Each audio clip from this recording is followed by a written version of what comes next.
Welcome, friends, to another conversation about gaining mastery of your brain. This time we're going to be concluding some of the exercises we talked about in the last videos on gaining mastery of your brain.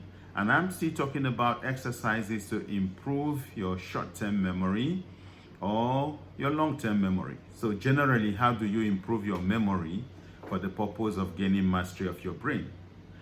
In this conversation, I'm going to be highlighting one of the key things you can do. And it helps very much for learning and even for working in the office. If you're working in the office and suddenly you find out that you needed to remember something that you have just discussed.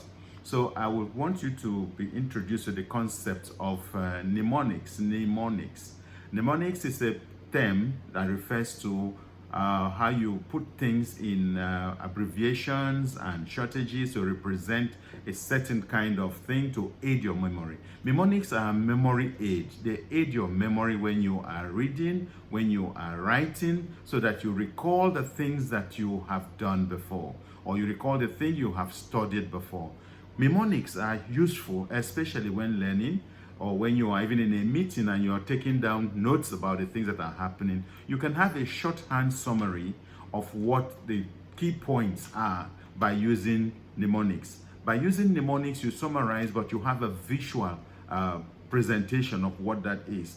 And so when you use mnemonics, you try to capture all the facts that you are looking for, but in a very shorthand and abbreviated manner, so that you are able to then be guided. When you are looking at that particular conversation, you are guided by that mnemonics. Mnemonics can come in the form of a facial description or a drawing, or even trying to make sense of some conversations by putting abbreviations around it to describe exactly what it means.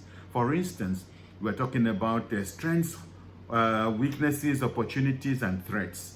That's a long thing to remember. So what you simply do is put together a thing like S for strengths, W for weaknesses, O for opportunities, T for strengths, T for threats rather. So whenever you're thinking about, okay, what do I do? Whenever you're thinking about any conversation that has to do with that, you're thinking about SWOT.